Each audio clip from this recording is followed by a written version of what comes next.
It's January 5th, 2016. Netflix CEO Reed Hastings and his content chief Ted Sarandos race across the flat, straight highway between Orange County, California and Las Vegas in a rented SUV. Rain lashes the windshield. A storm has grounded all flights from John Wayne Airport in Orange County, so the Netflix team set to fly to Vegas that day has to resort to something they'd been doing in their business for a long time now. They had to improvise. They rent a car and drive fast to shave off as many crucial minutes as they can. Because what's waiting for them in Vegas is the final rehearsal for the most important announcement in Netflix's history.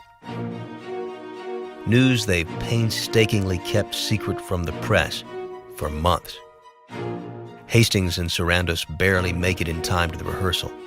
And the next morning, Hastings strides onto a darkened stage at the Consumer Electronics Show in Las Vegas to cheers. He's delivering the keynote address.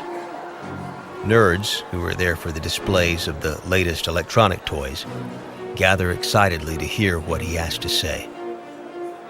But even with the rehearsal, he stumbles out of the gate. He starts by rushing his speech, but he doesn't want to blow it, so he takes a moment to collect himself. He burrows his right fist into his left hand and speaks in an awkward, measured manner. We can now put consumers across the world into the driver's seat when it comes to where and when you want to watch. Great stories at your fingertips. You just click and watch. A simple but revolutionary shift from corporate to consumer control. The crowd is quietly rooting for him. Hastings begins to gather steam. He feels the kind of fire that must drive a preacher to deliver the hope of salvation. While you have been listening to me talk, the Netflix service has gone live in nearly every country in the world but China, where we hope to be in the future.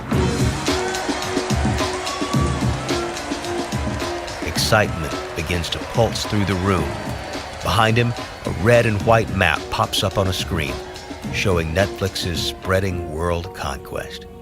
Today, right now, you are witnessing the birth of a global TV network. And I do mean the birth.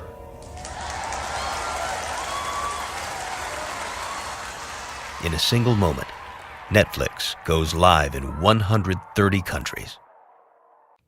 ADT is the first security company to help keep you safe at home and when you're on the go. It starts with their award-winning 24/7 monitoring that has made them the #1 most trusted security company. Call today and get ADT's best offer. Get an ADT starter kit, which includes a security panel, keypad, key fob, and entry and motion sensors, plus a security camera installed free. That's a $449 savings. You'll also get ADT Go with any ADT security system. ADT Go features include a family locator, private messaging, automatic check-ins, safe driving reports, and an SOS button with 24/7 emergency response.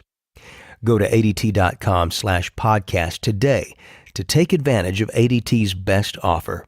Requires 36-month monitoring contract, easy pay and QSP.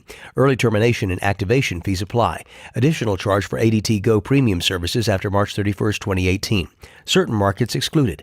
License is available at ADT.com. Florida EF 0001121. Louisiana F1639.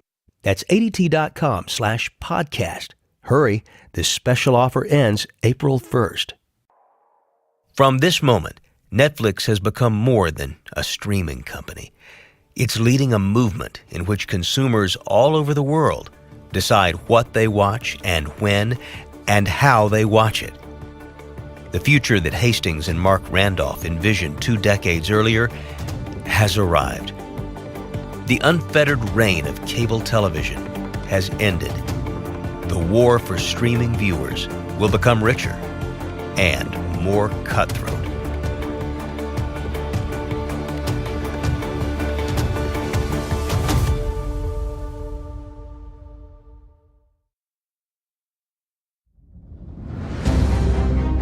From Wondery, this is Business Wars. I'm David Brown.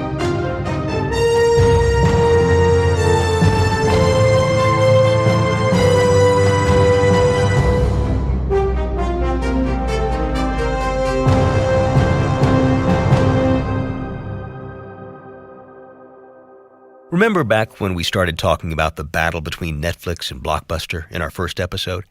And we asked you to remember when you used to take that drive to Blockbuster on a Friday night and rent a video to pop into your VCR to watch with your friends or family.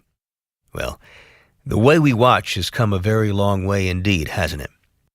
On this final episode of our series about Netflix's war against Blockbuster and HBO, we're taking a look at the complex media landscape we live in today.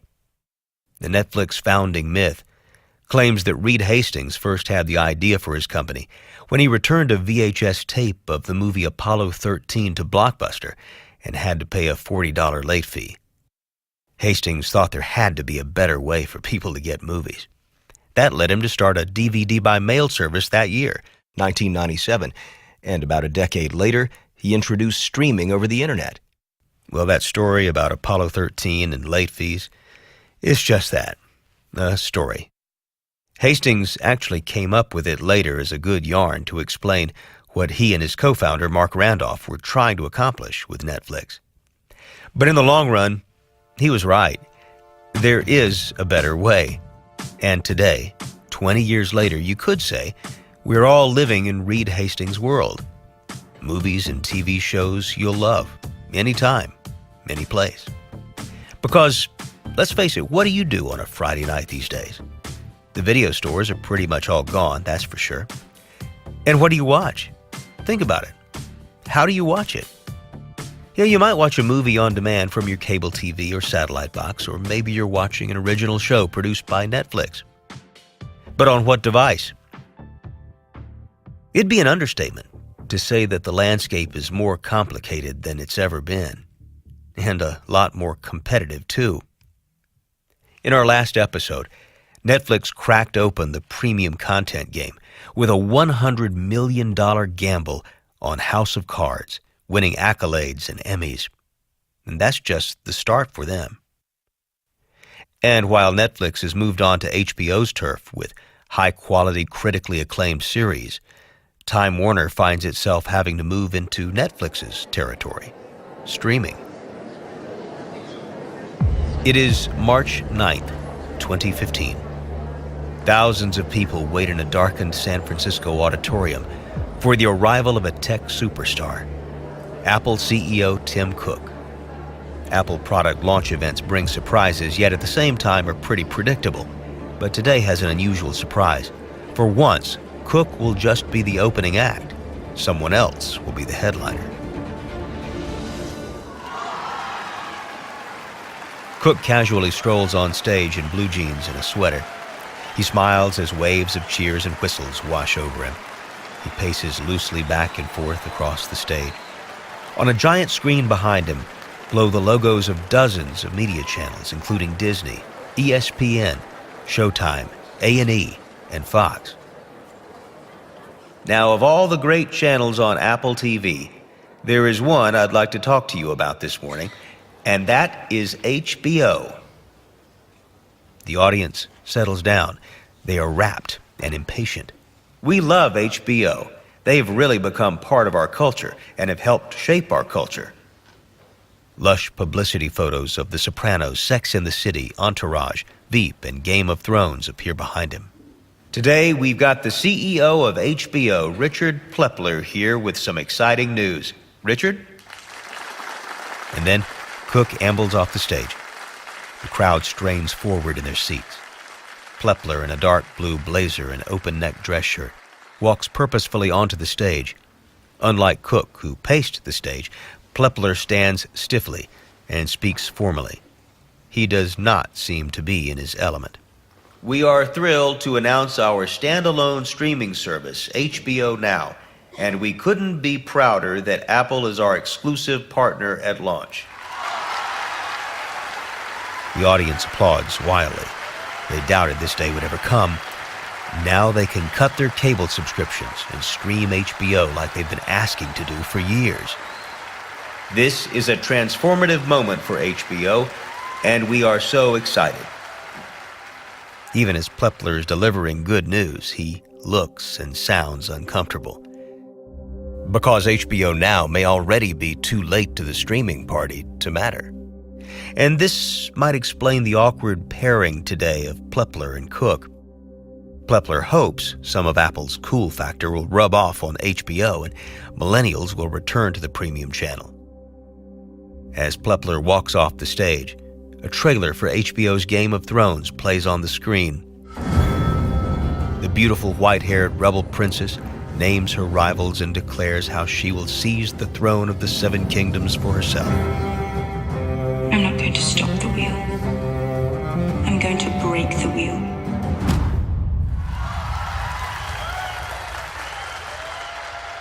HBO Now unnerves its allies in the cable TV industry. See, there's a good reason why HBO has taken so long to offer a standalone service like this, like HBO Now. And the cable companies who carry HBO to subscribers who generate $4 billion in subscription fees, well, they hate the idea viewers could just get HBO alone. Tom Rutledge, the CEO of Charter Communications, had this to say about HBO. Anybody who sells their content over the top through streaming and also expects to exist inside a cable bundle, I think is really deluding themselves. That's a call to arms from Rutledge. See, as a cable subscriber, you don't get to pick and choose the channels you want. You pay for a package of hundreds of channels, even when there are only 3 or 4 you really watch. This is what they call the cable bundle. And that costly bundle is what has kept the average cable bill in the triple digits for decades. If you start pulling out the most popular channels and letting people pay for them a la carte, well, the whole thing unravels. HBO is the first major cable channel to bolt from the bundle. It sets off alarm bells among the cable companies. Millennials and other cord cutters are jubilant over HBO Now. HBO's own late-night television host, John Oliver, pretty much sums it up. HBO Now offers everything you love about HBO, like sports and comedy specials and full-frontal nudity. The hat trick, the trifecta of HBO. It's a lot like HBO Go, except you don't have to rely on your parents' password. Ha. HBO plays along. Remember Jake Caputo? He's the guy who launched TakeMyMoneyHBO.com. Well, HBO gamely did a promo for HBO Now featuring him. Tough guy characters from The Sopranos arrived to pay a little visit to Caputo. What did this J kid say? HBO, take my money? Yeah, big balls, huh? We'll take it all right. We're here to take your money. Give me your wallet. There's not much in there. What's this? How much we got? Here, for the subway. Leave him alone. Hey, Tweeter man, I'll be seeing you. Meanwhile, the programming field in 2016 is becoming an economic arms race. HBO is in for $2.5 billion. Networks like CBS are in for $4 billion. Amazon Prime pushes $4.5 billion into content. And Netflix? Well, Reed Hastings is in for $5 billion. To the average viewer, this just means, hooray, more great programming. But if you're a shareholder in one of these companies, well, you might be thinking, show me the money, or keep rolling the dice for higher stakes. See, shareholders expect HBO, as part of a big legacy media company like Time Warner, to deliver profits regularly. And if they don't, well, investors stash their money elsewhere, right? That means HBO can't take high-dollar gambles on content or risky growth strategies unless HBO's also delivering reliable profits for its parent, Time Warner. But Netflix, well, Netflix operates more like a tech company. These shareholders aren't worried about profits. They want growth. They take a long view, believing it's okay for companies like Netflix and Amazon to break even, or even rack up a loss for a while. They'll wait for their reward, big growth and a big pop in the stock price. That means these newer companies can spend money on producing content and not worry too much past that. Over the past few years, the breadth and diversity of stories being told has been expanding. The first wave of great television in the 90s and 2000s won critical acclaim for lots of white male anti-heroes in shows like The Sopranos, Mad Men, and The Shield. But now, viewers are seeing a wider range of characters represented on hit shows. Amazon's features Transparent, about a family that adjusts to the father transitioning to becoming a woman. That show racks up multiple Emmys, including Best Comedy. In Narcos, viewers get deep into the dark and bloody family lives of Colombia's Medellin and Cali cartel leaders until the DEA gets dirty, working mightily to finally take them down. The Handmaid's Tale from Hulu is one of the most unconventional of the new shows. Its success announces Hulu as a major player on the scene. The story takes place in a dystopian time that looks a lot like now, or at least the near future, when a toxic environment has rendered many women barren. Fertile women become the prized property of the elite, with armies to hunt them down and abduct them. And their barren wives, you will bear children for them. It's the first streaming series to win an Emmy for Best Dramatic Series. It won 3 more in major categories too, another first for a streaming company. As the traditional cable bundle continues to unravel, a slew of providers have arrived. There's YouTube, Sony's PlayStation Vue, and even the networks have caved and stream. Even... Yes, that, my friend, is the familiar sound of an NFL game streaming on Twitter. Yes, even Twitter figures out a way to get in on this action, buying the rights for Thursday Night Football. Now, if Twitter is a player in sports rights, well, it's got to make you wonder, where does this all end?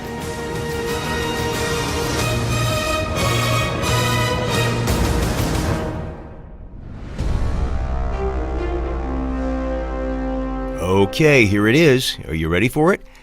It's your wake-up call. It's time. Time to finally turn that cool idea into a new website. Time to showcase your work. Time to start that blog or publish those stories you've been writing. Time to set up your online store. And Squarespace is going to help you do it. I'm here to tell you that you aren't going to be a different person tomorrow than you are today, right? So it's time to get started. Now, I know that can be scary, but with Squarespace, the execution has never been easier. Everything is optimized right out of the box with analytics that help you grow in real time, built-in search engine optimization, and 24/7 award-winning customer support. Well, the only thing stopping you from making it happen is you. The future is here. Make it brighter with Squarespace.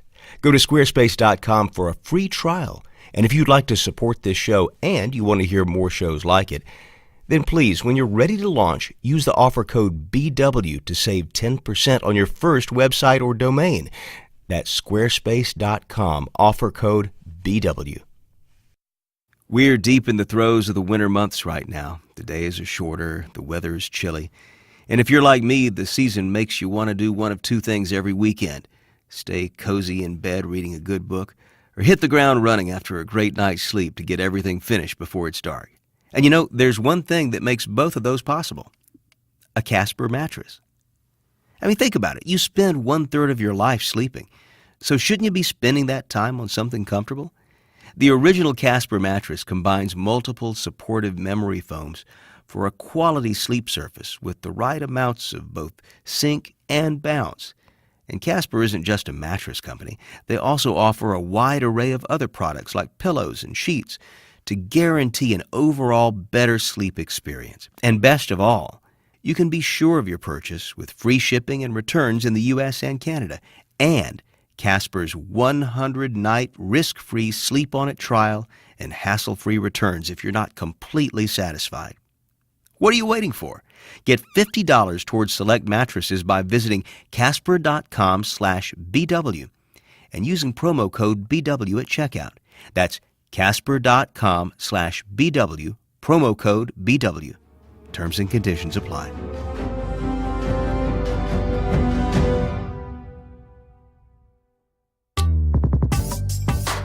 In trying to figure out where this all ends, it's worth taking a moment to recall where it all began. Though actually that might be a tough call. Maybe it was Charles Dolan who, in the middle of a 1972 hurricane, saw the future of cable television in Wilkes-Barre, Pennsylvania. Maybe it took the battle to the death between Blockbuster and Netflix to teach viewers to go online to watch movies and TV. Maybe the likes of Ted Sarandos and David Fincher showed that rolling the dice big could pay off handsomely. But would we have quality content without Jeff Bewkes raising the bar so high? Probably not. It certainly took the epic, expensive, grueling fight between HBO and Netflix to grow massive worldwide audiences. But if you pull back a little bit wider, it occurs to you, it probably took all of this to create a new age of television, a new age we are in right now. Will this world change? Absolutely. Disney plans to come on the scene with its own Netflix killer, a streaming service that will draw from Disney's enormous library of TV shows and movies, the Star Wars franchise, the Pixar films, Frozen, Moana, and the massively successful Marvel superhero movies, among others. If its proposed deal with 21st Century Fox goes through, they'll also control tons of other popular shows and movies. Oh, and if any of these titles happen to currently be on Netflix or Hulu, they'll be pulling them off. But you know what? Some things don't change. When Netflix CEO Reed Hastings is asked about Disney, he displays his trademark cool and confidence. "We don't see Disney as a threat to us any more than Hulu has been. I'm sure it will be very successful. I know I'll be a subscriber of it. It's great content, but we are able to grow without it just fine." And you just know he's saying that because he's already thought about this and has come up with a plan. And you'd be right. Netflix is already making content deals directly with producers and directors, locking up everything they make for the next decade or so. Our exposure is significantly less than it used to be. Yeah, talk about understatements. There is one imponderable in all of this. Apple. Steve Jobs, when he was literally on his deathbed in the fall of 2011, he told his biographer Walter Isaacson that he wanted to do for television sets what he had done for computers, music players, and phones. Make them simple and elegant. In one of his last bedside interviews with Isaacson, Jobs said that he regretted that he had cracked the idea for Apple TV, but wouldn't live to see it realized. "I'd like to create an integrated television set that is completely easy to use. It would be seamlessly synced with all of your devices and with iCloud. No longer would users have to fiddle with complex remotes for DVD players and cable channels. It will have the simplest user interface you could imagine." What might have been? Let's just think about it for a moment. If Jobs had survived his bout with cancer, a game-changing Apple-designed TV and original content programming would likely not have been far behind for Apple. But instead, under Tim Cook, they pretty much sat on the sidelines. Not anymore. This year, Apple opened its own content studio in a major way. Last year, they paid big bucks to get new series from the likes of Steven Spielberg, Reese Witherspoon, Gwyneth Paltrow, and other A-list talent. And to run their studio, they hired the top executives at Sony, who had overseen Breaking Bad, Mad Men, and The Shield. These splashy shows will start premiering this year. And they are the first moves in Apple's initial $1 billion investment in original content. That number will climb to 4.2 billion by 2022. And what about HBO? HBO. It was the first to realize decades ago just how lucrative and powerful quality programming can be when it's delivered easily to customers over a new technology. Today, HBO's subscriber base continues to grow and get younger. And no one, not even Netflix, can touch the audiences for their massive epic Game of Thrones.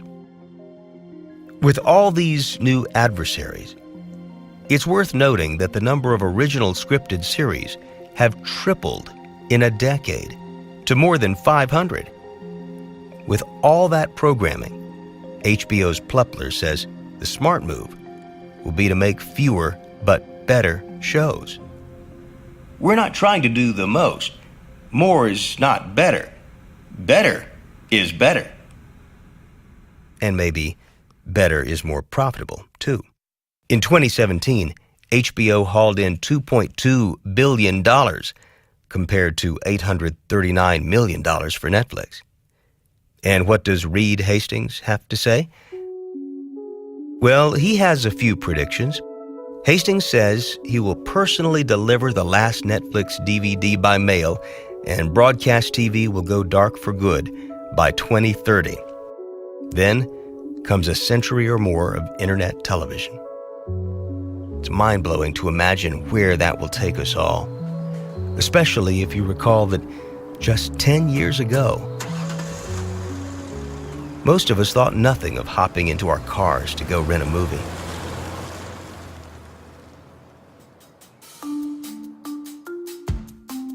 In the end, there are only so many ways that HBO, FX, Amazon, and the others can compete.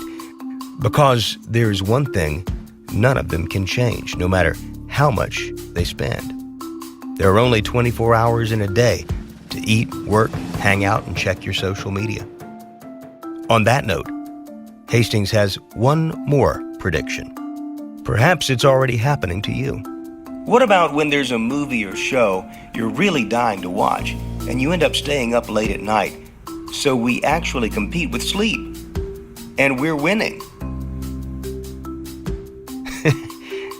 Yes, the final frontier just might be sleep. I hope you enjoyed our first series of Business Wars. In a few days, we'll have a special interview episode about the series you just heard. In our upcoming series, a German company becomes the giant of sports shoes after African-American Jesse Owens flashes across the finish line at the 1936 Olympics in Germany. Meeting the challenge is a runner and businessman who Bigfoots them in the American market. Join us next for Nike versus Adidas. We hope you'll subscribe on Apple Podcasts, NPR One, or TuneIn, or wherever you're listening right now. You'll find a link on the episode notes. Just tap or swipe over the cover art. You'll also see some offers from our sponsors, and we hope you'll support our show by supporting them. And we'd love to hear from you. We're mulling over upcoming episodes.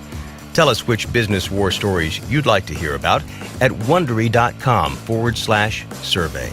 That's Wondery.com/survey. Hey, if you like what you heard, we hope you'll tell a friend, better yet, tell the world, by leaving us a 5-star review. I'm your host, David Brown. Gina Keating, the author of Netflixed, wrote this story. Karen Lowe is our senior producer and editor. Sound design by Jeff Schmidt. The theme song was composed by Lindsey Graham for Airship. Our executive producers are Marshall Louis and Hernan Lopez for Wondery.